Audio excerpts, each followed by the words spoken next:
Welcome to the Cool Things Entrepreneurs Do podcast with your host, Tom Singer. In each episode, we explore the interesting lives of business leaders, entrepreneurs, solopreneurs, and others who have a healthy dose of the entrepreneurial spirit.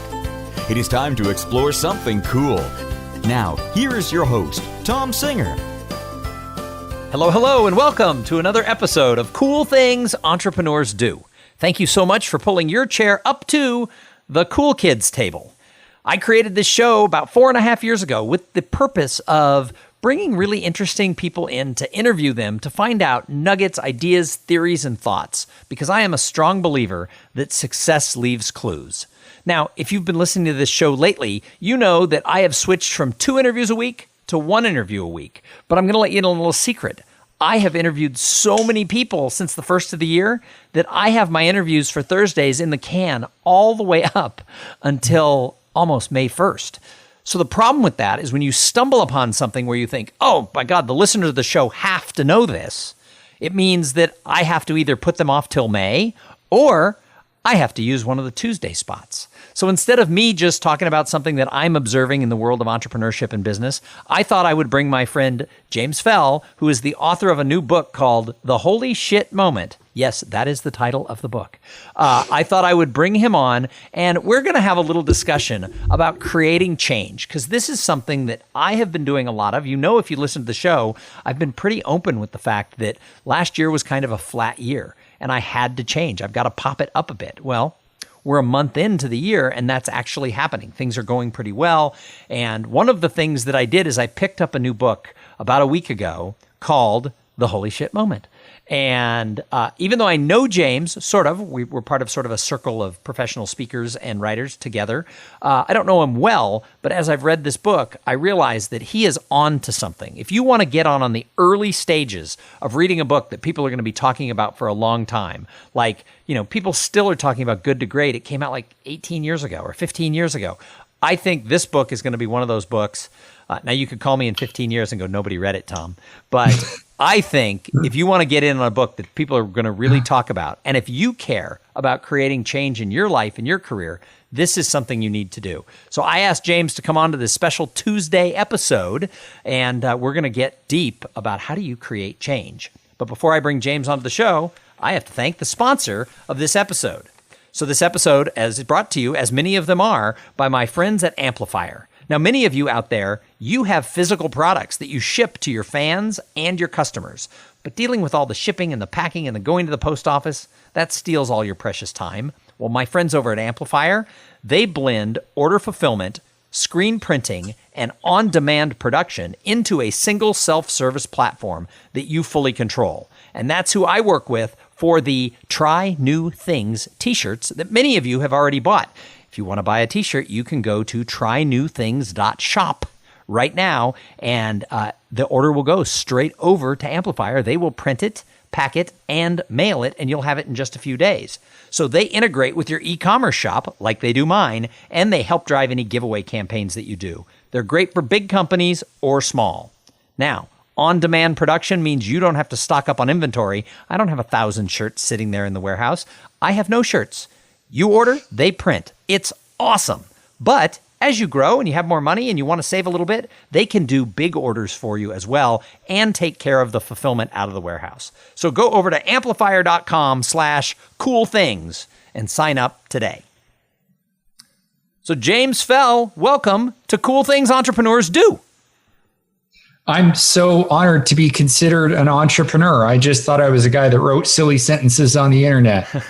Well, you know, it is so interesting because I fly fast and loose with this idea of entrepreneurship. Sometimes people tell me, because I'm a solopreneur, they said, well, you're not scaling anything. You don't have employees. You're not growing a business. You're not an entrepreneur. And I'm like, I don't know. The definition I use of an entrepreneur is someone who is scrappy, takes risks, and creates their own wherewithal for income in this world. And so that's me, and I actually think that's you as well. Yeah, okay, I'll take that. That sounds like a good compliment that I'm willing to accept. Thank you. So let's go back to the early days of James. You weren't always doing the things that you're doing now. What was the first career for you? Well, the first career was being as lazy as possible and doing next to nothing. And then there was the the holy shit moment that happened in the early 20s that got my act together. And I spent quite a bit of time in university. But yeah, I got an MBA, and I worked at, actually the MBA was, it was a marketing MBA, but it was an entrepreneurship focused program. I worked in business as a marketing executive for close to a dozen years, but writing had been my passion. That was at the age of 40 when I decided that I needed to make the leap from working in an office to following what it was that really inspired me in my life. Now, a lot of people say, I want to leave the office and become a writer or whatever it is that their passion is. They don't necessarily end up with like such a heavily read blog and becoming a columnist who is syndicated all over the place. What did you do when you made that shift from being a marketing executive to a writer? Now, and clarification, you wrote about health and fitness because that's something that you were passionate about. But how did you actually get paid to write about health and fitness? Well, I put my MBA to work. I would say that I did a bit of a business analysis. At the beginning, I was considering fiction, and I analyzed the potential income from that and came to the realization that there's Stephen King and then everybody else. Yeah, pretty much. There was the opportunities to make a decent living in fiction were not that significant. And I honestly didn't think that I had the skill to do it. Whereas when it came to health and fitness, that was an example where I saw a hole that was yearning to be filled, that I felt that I had the capacity to do it and to make my mark in that. And I began with just a local magazine, but I was quite aggressive in my sales pitching. Like I just thought, I'm good at this. I'm better than a lot of other people. So I'm going to go out there and just pitch relentlessly. And if people say no, then, such is life. There's no end of other people that I can call or email. And after my first piece was published in that local magazine, a year later, I had a column with the Los Angeles Times. So, and what's interesting is you had a regular column with the Los Angeles Times, and you live in Canada. Yeah, and there's no shortage of fit people. Weren't there fit people? We were both going the same way with that. I'm like, weren't there fit? I think there's a lot of fit people who know how to use a word processor in Los Angeles. Yeah, I don't know. I guess I like to think that was a testament to my ability, but. Yeah, it is a little weird for a time I was the fitness expert for the Los Angeles Times, despite living in Canada. And they even included mention of when I talked about running in the snow, which people in LA can't even identify with. Those stories made it into the LA Times. So I don't know how I got away with that. Well, they just thought there was a lot of cotton balls had blown over from a truck or something. It looked like snow. Maybe. So you did that now. I mean, part of it is you were 40 years old, and you're one of those guys who if you take your shirt off, the rest of us are like, put your shirt on because you're so fit. So you obviously knew health and fitness, but you weren't always fit. Let's go back to your holy shit moment that this whole new book is about. And you were kind of a Dorito-eating fat kid in college. Yes, that is exactly true. And beer drinking, don't forget that one. It wasn't a global change all at once. It was more like, let's deal with the critical issues to begin with. How pudgy were you? How much overweight were you? Well, I've lost 50 pounds of fat and put on about 20 pounds of muscle. Okay. So it's So you were what we would have called doughy. Yeah, that sounds accurate.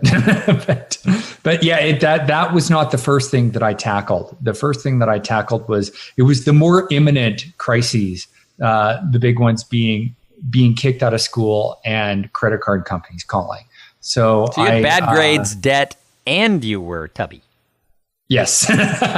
So what every 21-year-old college student wants, right?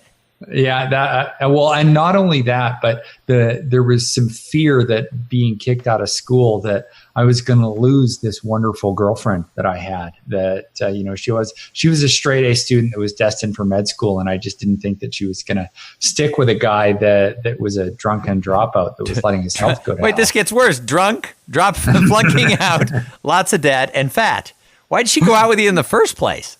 I'm not sure. I think maybe she saw some potential there, and yeah, so there was that transformative experience. And I have to tell the listeners, you did marry her, and you now have 2 almost grown children together. Yeah, 17 and 20. He's getting an A- in his second year of engineering, which an A- average in engineering is actually really good. Yeah, that's awesome. And my daughter's a straight A student in 12th grade who's thinking med school. So they took after their mom. Yeah. Yeah. So they get their brains from their mom for sure. But yeah, it was one of those situations where I dealt with the getting kicked out of school thing first by begging my way out of my poor grades. And that was actually one of the things that I did, where I went to the governing body that listened to my appeal. And I told them, I said, you know what, I've had this transformative experience where I've realized that I'm not the man that I was that was flunking out of school. I'm a different person now. And I'm going to work really hard. And I promise that, I won't let you down with the second chance. And I didn't. After that, I was sort of a, B+ to A- student. I didn't go straight A's, but I went from D's and F's to B+ and A-. I thought that was a pretty big jump. Yeah, we'll give you credit for that. There's kudos there. Yeah, I felt pretty good about it. Got a couple of master's degrees, had a successful career. Paid off the credit card debt. But it wasn't until I finished my first undergraduate degree that I thought, okay, I've got that under control. What else can I do? And the next step was, okay, let's deal with this beer belly. And so I did that. And it creates a cascade effect of, it were a snowball effect of where success begets success. That when you get used to being successful in one thing, it's like, okay, what's next? What's my next quest? So the next quest was fitness. And then, it was master's degrees and career. And then it was career change, because I decided that I didn't want to just earn a paycheck. I wanted to do something I was really passionate about.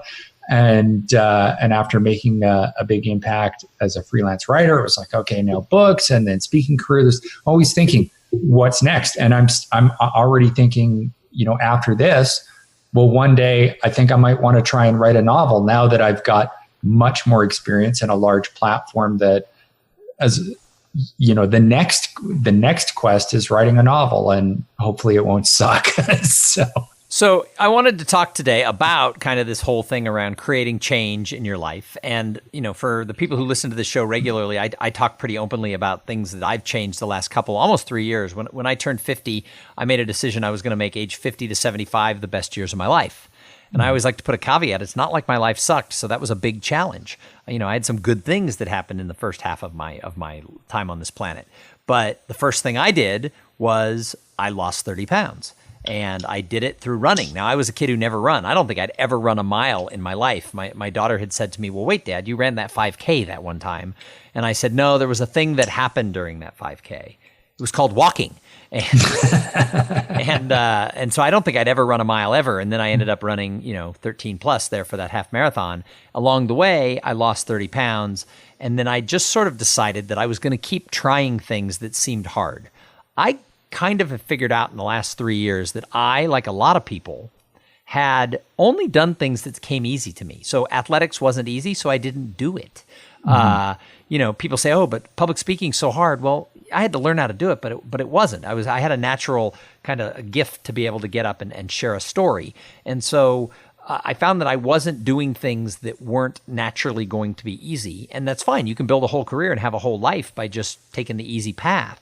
But since then, I've done things like, I jumped off the stratosphere right after my 50th birthday. It's a 108-story jump in Los Angeles outside of a building. And I'm scared of heights.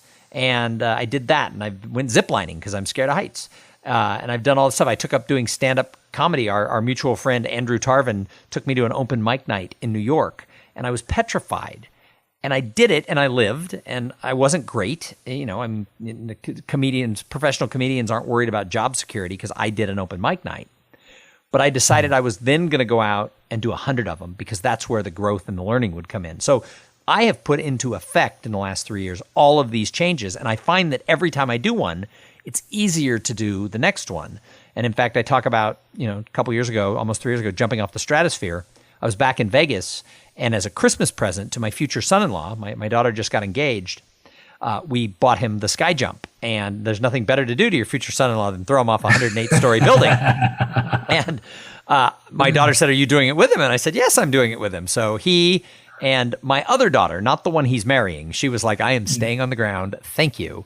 I did ask him afterwards when he went to see his parents after, because we were there with him for Christmas, but he and my daughter went to his family afterwards. I said, "Did you tell him that your in-laws' present was they threw you off a 108-story building?" The irony was not lost on anybody. I think that's what we gave him for Christmas. But the second time I did it, and granted it was several years later, it wasn't as scary. And so what I realized was by going out and doing, it makes it easier the next time to go and do. And so is that what you talk about? Yeah, there's a lot to unpack there, I got to admit. But the book is more about that first transformative experience where maybe you've got some problems in your life where you feel like this is a solution that I need to solve, or things could really be a crap sandwich where you're reaching a breaking point and you just have to completely go in a new direction. You mentioned Good to Great. That's a book that I quote a few times in mine later on. I'm not sure if you're there yet, but there are people who are in a situation where, maybe like you were, first part of life has been pretty good, but now I'm thinking about, okay, what am I going to do next? What is going to take it to the next level? What is going to make things great? And I think that ties with a lot of what you've just spoken about, because there's interesting research that shows that people, where if life is just peachy, we do have a tendency to maybe develop a little bit of complacence and even malaise, where there's nothing that is pushing us, because we have a tendency to become risk averse, because we're afraid that if we do something risky, then this comfortable life that we've created for ourselves is potentially going to be harmed in some way. But what we don't realize is that there's a quote in the book by Earl Nightingale, who was a radio personality. He was actually one of the very few people to survive the sinking of the USS Arizona in Pearl Harbor. And his quote was, "Most people tiptoe through life, hoping to make it safely to death." And I think that's something that a lot of us need to think about, that analyze that quote and realize, how do you feel about that? And some people are like, yeah, that's me. That's fine. I'm cool with that. But other people could have a more visceral reaction where like, no, I don't want to be that person. I don't want to tiptoe safely to death. I want to make it unsafely to death. I want it to be more of a thrill ride where you've wrung every bit of possibility and excitement out of this corporeal being that you've got, so that you feel like there was no stone left unturned. There's another quote that I put in the book from Sir Winston Churchill, who lived to be 90 years old, and he had one hell of an adventure for a life. The quote was, "It's been a grand journey, well worth making once." And I think that a lot of people need to consider that is, what is it that you feel that you would need to do from now, between now and the day you die? And this doesn't mean take stupid, risks that are going to put your life in danger. But what would you need to do between now and the ultimate end, the big deal, the big D, that would make it a grand journey that was well worth making? And that's one of the things that constantly resides in the back of my mind, that doesn't think that, I'm 50. I do not want to run the rest of my days on autopilot, just saving for retirement. And then, there's the annual trip to the beach in Mexico and doing the same old kind of stuff and making it safely to death.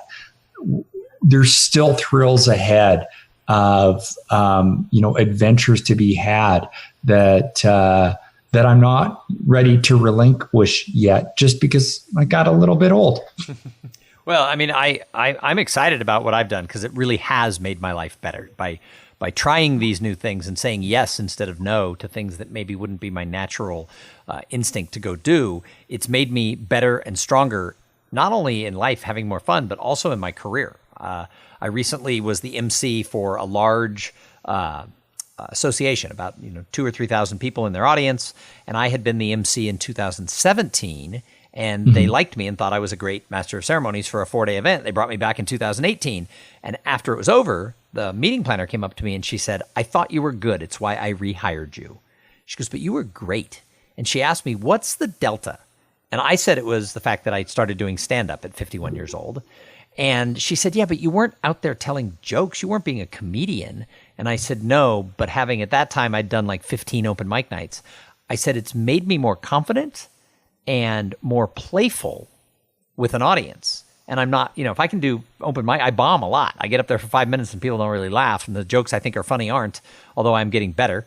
But by doing that, I realized that, when I'm emceeing, I'm not taking as big of a risk. Stand-up comedy is the hardest use of the English language I think that exists, but it's making me a better speaker. And so I think by doing these things, it's changed my whole career. So if somebody is like feeling exactly what you said, that, yeah, I do the same thing. We take the same vacation, we go to dinner with the same people, I run the same route every single time, and they want to create a change and they realize there's something better they could be doing. Maybe it's they have to lose that 50 pounds, or maybe it's they just want to get off the couch and get a hobby. And what do they need to do?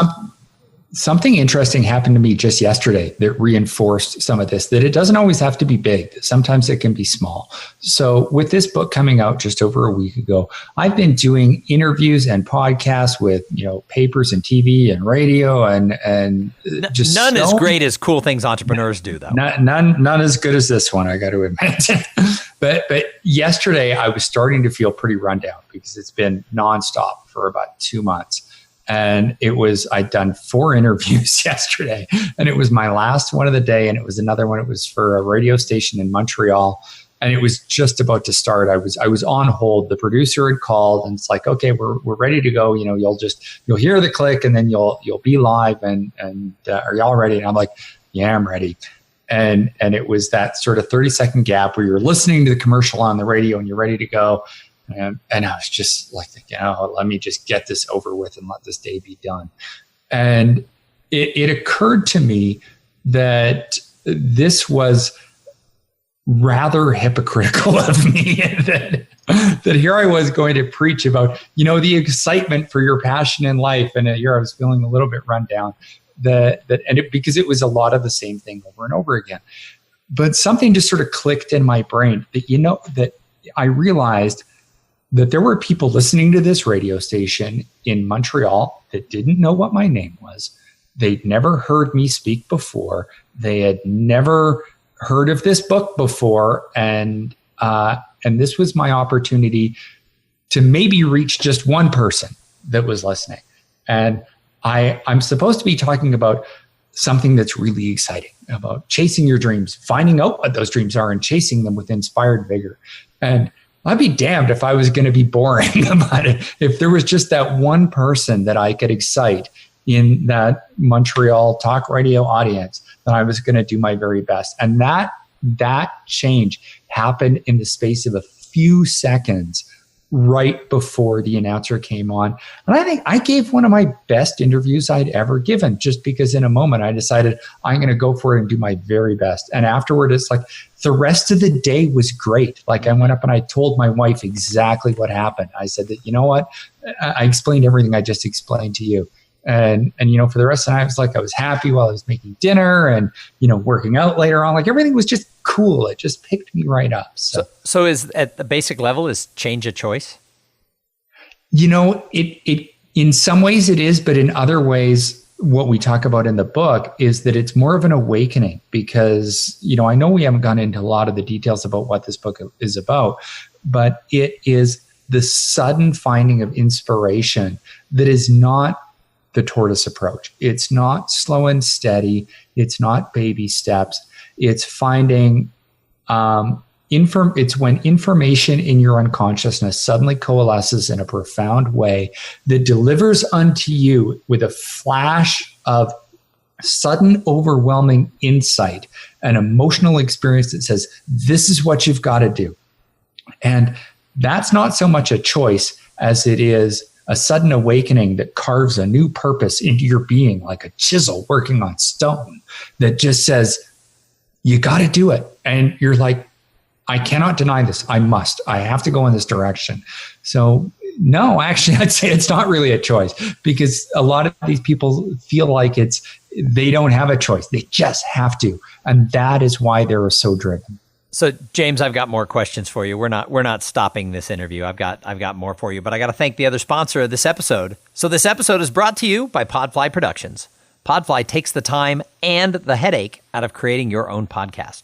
They set you up with the right equipment, training, and guidance to ensure that you're going to sound amazing. Podfly does all the heavy lifting and the technical work so that you can focus on creating great content, growing your audience, and interviewing really cool people like James Fell. Hey, if you want to start a podcast, and I know some of you do, jump over to podfly.net/coolthings. Check out the special offer they have for the listeners of this show. So, James, what I love about your book is you're a storyteller. Now, clearly, because you've been a writer for over a decade, you know how to put the prose in, make me feel like you're speaking directly to me. Like there's a section in every chapter I've read so far where I'm like, oh, he wrote this for me. But I love the stories you tell in the book. My favorite so far is the woman who worked in the insurance business who felt like she needed to help this person who was uninsured, and she told her boss, you might fire me for what I'm about to do, but I'm not just going to hang up the phone. I'm going to go get them the letter that they need to get them the Medicare, even though it's outside of the world of our insurance company's role. I'm going to do it.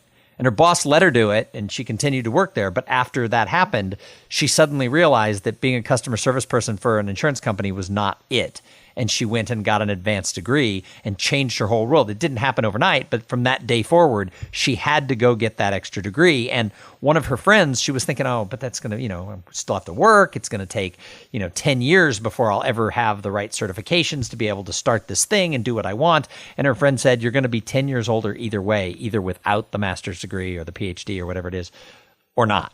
And I loved that story because I tell people that all the time when I'm talking about, anything and reaching your potential. If you need to grow, like I talk to people all the time and they're like, I don't have the right network. So I tell them how to do it. And they're like, but that could take 5 years. And I'm like, well, one guy said to me, in 5 years, I'm going to be 55. And I'm like, well, you're going to be 55 with or without this network. I hope, because the alternative is dead. So I loved that story because it really spoke to like my life. That now is the time to start. The old Chinese proverb, the best time to plant a tree was 30 years ago. The second best time is today. If you're called, answer the phone and go. And the thing about that is, we talk about, say, 10 years down the road or 5 years down the road, that you do not need to wait that period of time before you start to experience the benefits from it.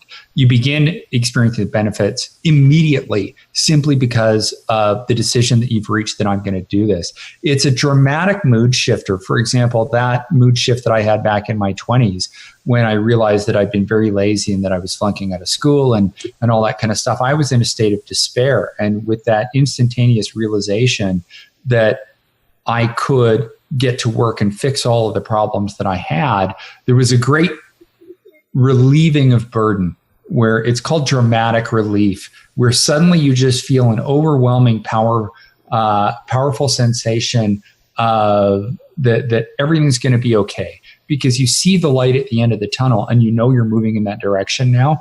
All those problems that I had still existed. They were still there, still very real, but I knew that, okay, I'm chipping away at them now. They're no longer building up. They're no longer getting bigger. They're going to get smaller because of the decision that I made right now. And what happened with Lee Holland was her name, the woman that she had that sudden realization immediately after her shift, walking through the parking lot, that she was destined to be able to help people navigate their way through the American healthcare system, that she knew that it was going to take many years of work to do it. And that's one of the things about this book, that it's not about trying to find some hack for making, the work easier. It's not a quick fix in that sense of the term.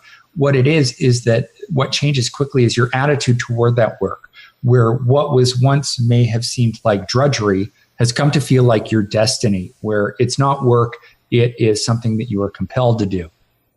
So we're already at a half hour, and I said this was going to be about 20 minutes. So I could talk about this book forever. And if you're listening right now and you've listened all the way to this point, I'm going to tell you it's the best book I've picked up in a long time, not only because of it speaks to me about this whole thing about change that I'm going through and I'm working on in my business, but in addition to it, he's a good writer. And so the book makes me chuckle, and it makes me feel like he's talking to me. So I'm going to make a little bit of a plug, and I'm going to say go on to Amazon, buy The Holy Shit Moment, read the book, and then if you like the book, send him an email and say, I heard about you on Cool Things Entrepreneurs Do, because he's also going to be interviewed by like the LA Times, and they have a few more readers than I do listeners. So let him know that somebody heard about the book and said, Tom said to buy the book, so I bought the book.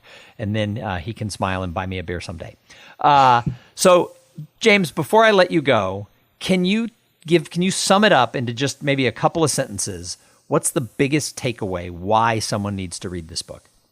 Well, there's two things that I would communicate to people about how to have this type of life-changing experience. The first one is that they need to believe that it can happen for them. It's far more common than people think, because it is a deeply emotional experience where those who have had this transformative event happen to them have a tendency to not talk about it too much, because it seemed like it was so unusual that they fear letting other people know about it. But once you start investigating, you realize about a third of people are already having them. So believe that this is something that can happen to you. The other thing is you need to get comfortable being alone with your own thoughts, because these type of events where we have a tendency to spend a lot of time on rational, logical analysis about our lives and what it is that we want to do, from this day forth, we don't give ourselves the opportunity to take a walk out in nature, or engage in shower thoughts, or meditation or prayer, which allows this answer to be delivered from our unconsciousness. You need to unplug every once in a while and just engage in that free association. And that is when potentially that sacred answer is going to come. Wow. All right. So I've already plugged the book. If somebody needs to get a hold of you, they need to know more, they need to hire you to come speak at their conference, because I'm already booked.